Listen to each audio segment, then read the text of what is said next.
People of the Purple Butterfly here, otherwise known as People7 on Twitter and YouTube, People elsewhere on the internet. My blog is located at purplebutterfly-people.blogspot.com. My soaps, Purple Butterfly Soaps, can be located at people.etsy.com. And my t-shirt designs, purplebutterfly-people.tmail.com.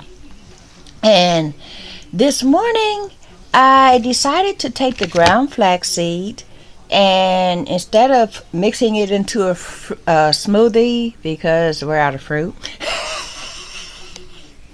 which is the main reason, you don't want to put flaxseed and almond milk with no fruit, because then you just have flaxseed floating around in your almond milk and no fruit. That's not a smoothie. So what I did instead was I went on ahead. It was breakfast time. I was making my mom and my aunt some cereal. So I went on ahead and poured me a bowl. I'm out of my cereal. So I went on ahead and got the same kind that they were using. But I don't like their cereal. It's awful. It's Golden Puffs. And yeah, there's like not enough sweet in it. So I went on ahead and threw a tablespoon of flax seeds, the ground flax seeds, in it, and then poured some pancake syrup on top of it. Poured the milk in, made theirs the way they like it. Put some flax seeds in theirs too, just so I could get their reaction. Because you can't taste it, but it does make the texture just a little bit different if you're not used to it. But it fills you up. I mean, it's 3 o'clock and we haven't even had lunch yet, and nobody's hungry because of the cereal we had at breakfast. Anyway, which is one of the reasons why I use flaxseed. That, and it helps your hair to grow, it helps your skin, it's got omegas, it's got all kinds of fun stuff. Flaxseed is one of your superfoods. So just look it up, Google flax seeds. It does a whole bunch of fun stuff for the inside of your body, and it does a whole bunch of fun stuff for the outside of your body. It's what I make the hair gel with. But when I make it make skin products and hair gel and all that, I use the whole seeds, because when you go to, strain it, the ground will just clog up your strainer and it'll have to float on top, and then you have to use a knife or something to scrape it through to get that's a headache. When you boil the whole seeds while it's still in liquid form before it does the gelatinous muesli type goo, you just go ahead and pour it through, lift your strainer, and you're left with your product down here in your bowl. And the seeds that's in the strainer, put it in a freezer bag, stick it in the freezer. You could reuse that several times, and then grind it up to put it in a smoothie or whatever, or just toss it at that point. Anyway, that's what I did this morning, and it was an experiment because I don't generally, there are certain cereals I like and there are certain cereals I don't like, and my concern with the Golden Puffs is that's made with honey. I'm allergic to honey. I had my Benadryl on standby, and come to find out, because it's a generic brand of Golden Puffs, it was using molasses instead of honey. I could eat that product all day long. So that's a good thing. I learned something new. But in the meantime, I put the flax seeds in there going, well, it's not a smoothie, but, and I couldn't even tell it was there until I got to the bottom of the bowl where you could see the little grains from, the leftover. And the only thing you have to remember if you use ground flax seeds is it's going to float around in the milk. So when you're done with the cereal, just, chug it right quick and you won't even notice it. In the meantime, ouch. Oh great, I got a hole in my pillowcase now. Yeah, I decided to revisit what used to be my favorite bracelet back in the day, because it's copper. And copper, I had 3 of them. I had one that was actually made out of pennies. I had one that was made out of random copper pieces that someone melted together, and then I had this one that's made with 3 panels of copper sheeting, and then they added that. It was handmade for me actually, which is why it fits me so well. I had, well, the little one here and this one here, and I used to do the Wonder Woman thing, like shh, shh, shh, shh. Yeah, I was random way back in the day. I'm still random now. But the reason I stopped wearing it is because when copper is supposed to help when you have muscle aches and all that. But when I would go to sleep, because basically I put on my jewelry and I never take jewelry off. And it was cutting me because, well, let's see if I get close enough for you to see it. Sharp edge. So I stopped wearing it because I didn't know how to fix that. And now I do. So what I'm going to do, first let's wiggle it off. There we go. I mean, even the sweating doesn't bother me, even though this, you know, copper will actually turn your skin green because it is copper, 100%, and it's natural, and that's what copper does. I mean, look at some pennies. That green is called verdigris. That's what it does. Anyway, that very sharp surface, now that I'm older, because this thing was made for me when I was a teenager, and you know, metal jewelry does not disappear, you know, so as long as you got it, you will have it forever. And you know, unless you give it away to whatever. But I figured out, because now I'm older and I know how to make jewelry, and I've made jewelry, but I figured out how I could get rid of these sharp edges. Okay, there's 3 things I could do. I could either take my needle nose jewelry pliers and fold that over so that way there's no sharp edge, or I can cut it and then burnish it, which is a fancy way of filing metal. Don't know why they come up with fancy words. Instead of saying burnish it, file the metal, and then you polish the metal, and then you get back to a smooth surface. Or I can do a combination of those and then put a coating on top of it, so that way it'll be as good as new without that sharp edge. Because yeah, it's cute and it fits me, but when I bump into stuff like my look at that, hold on, let's just show it to you. I can feel the empty spot. I don't know if it'll show up on camera because it's kind of a wild pattern, but there's a hole there now, and the only thing I did was bump into the pillow with this bracelet on. So that's, I'm gonna have to sew that up. I can't stand having, you know, I got that OCD thing back. So that's gonna bug me until I fix it.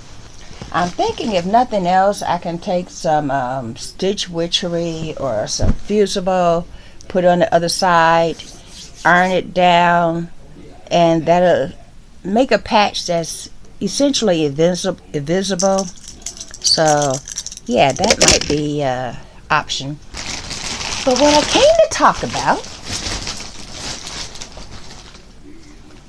I'm down to the first bundle being done on the remake that's in synthetic of the full lace cap. So basically, going to show you what I got so far. Well, first let's find a camera angle that's not going to be all dark. Okay, I actually started with the front where the hairline is, That's the ear, the back, well, most of the back. I started from the darts and this kind of continued on till I got to that part. This is the nape and the other side. And as I got done with different sections, I just kind of braided it. Well, first I brushed it, then I braided it, so that way I can get it out the way and not have to worry about detangling it once I was done. And now I'm starting from here. As you can tell, I've already put a couple of strands there. And I'm going to literally fill in the middle, then the back. Well, nope, actually I'm going to finish this part of the back, so that way it all could blend in at the same time. Then I'll do this part.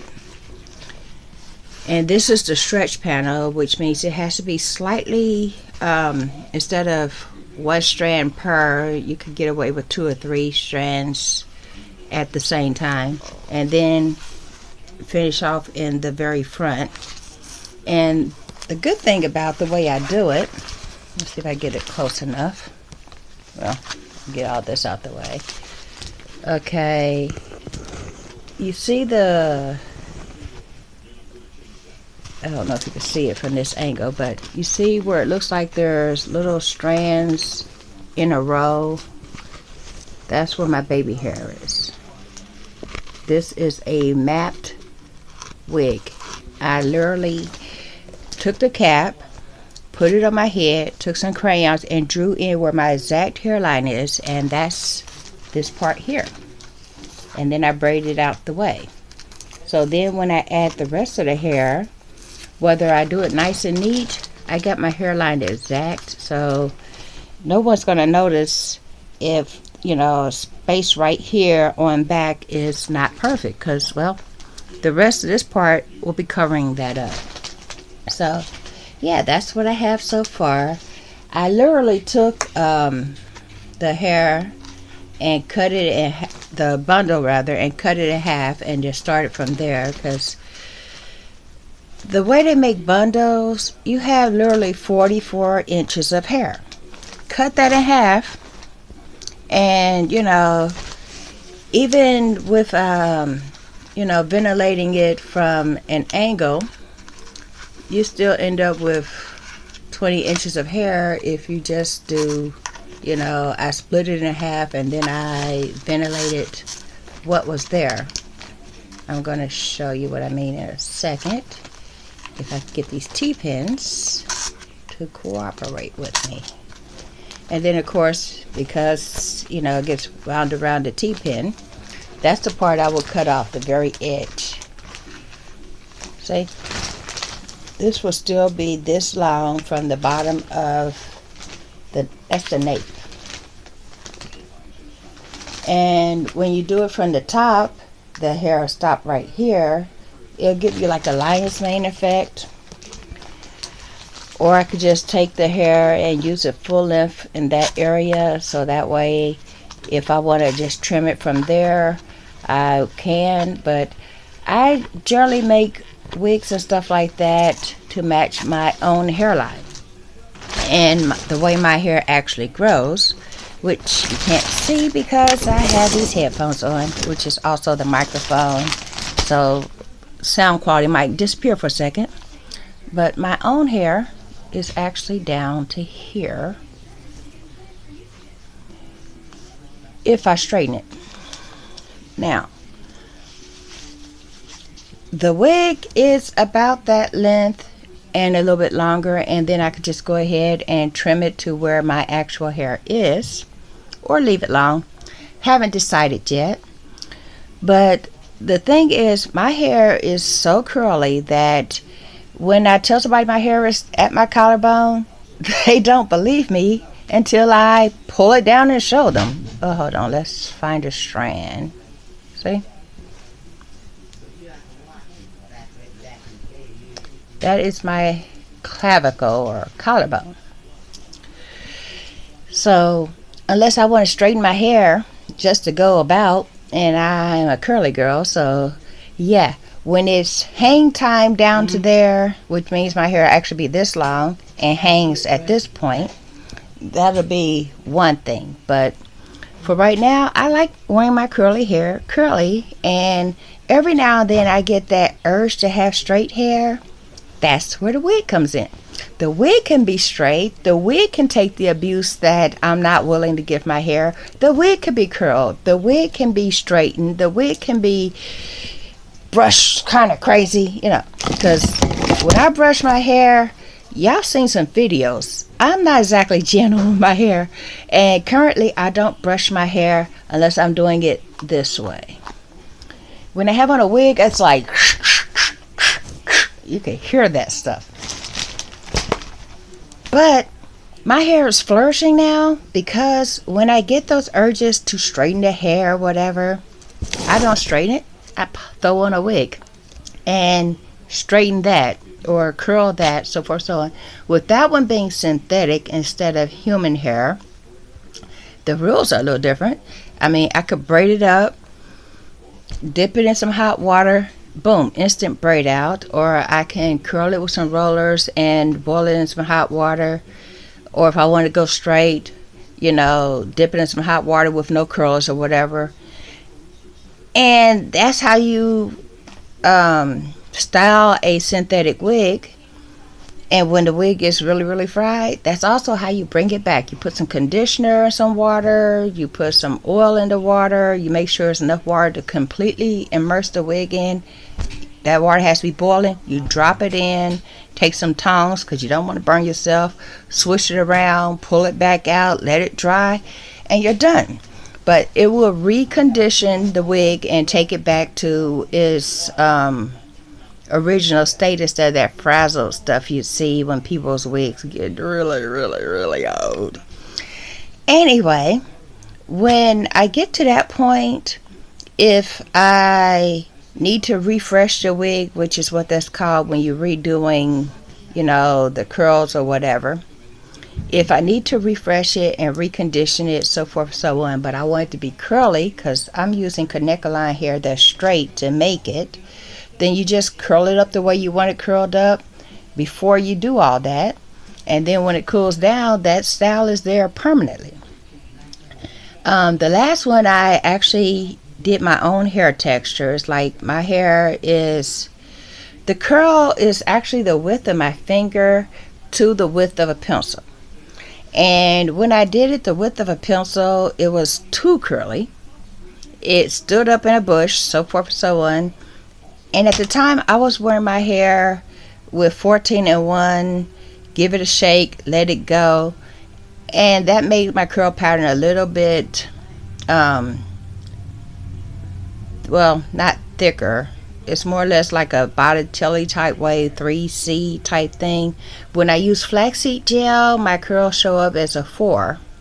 4A, 3C, 4B, something like that.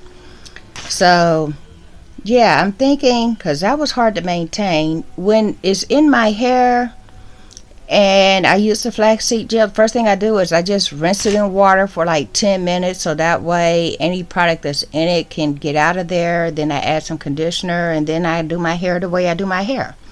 When you're dealing with a wig, especially when it's synthetic, those rules are... whatever way you style it, it's the way it's going to be. Which means if you try to brush it, comb it, or whatever, you can break it. Fortunately, you don't get split ends with a wig. But you will end up with something that looks ratty if you don't, do the methods I just told you about. So, yeah, I think it's going to be a looser curl pattern, but it's definitely going to be curly. I don't really do straight hair until I gotta have straight hair. For whatever reason, I get that urge. My friends used to call me a rain goddess. I get that now, because every time I get the urge to straighten my hair, I swear, you go outside and it's coming down like cats, dogs, poodles, buckets, puddles. So, yeah, it's like, and then I have this saying, people go, it's like, yeah, I knew it was going to rain because I felt the urge to straighten my hair. Yeah, I bet you're glad you didn't, because you're saying it and everybody sees water and they're going, you really want to straighten your hair today? And every time I want to straighten my hair, it rains. So, yeah. That's how I get the nickname Rain Goddess. That's it. Nah, just call me a butterfly. That's another long story we won't go into today. But anyway, I wanted to show you the progress on that because the only thing I have left of that bundle is this amount here. And I could literally pull this out of the drawing card. See? It comes out that easy. And literally ventilate this whole section and then add a new bundle to the drawing card. The one good thing about using synthetic hair though, if you run out of hair, you can just buy the exact same brand, the exact same amount, the exact same style, the exact same color, and it's a match. Period. Oh, I got the root in the wrong spot. So the only thing you have to remember with a drawing card is just make sure that your root, just make sure your root is where the end of the hair is, and make sure it matches on both sides. See? Root in, root in. So that way when you pull it out the drawing card, it's not going to tangle or snag or anything because you have the tines matched up the correct way. If you have one going this way and one going that way, then the tines are going to go this way, and when you go to pull the hair out, it's going to do that.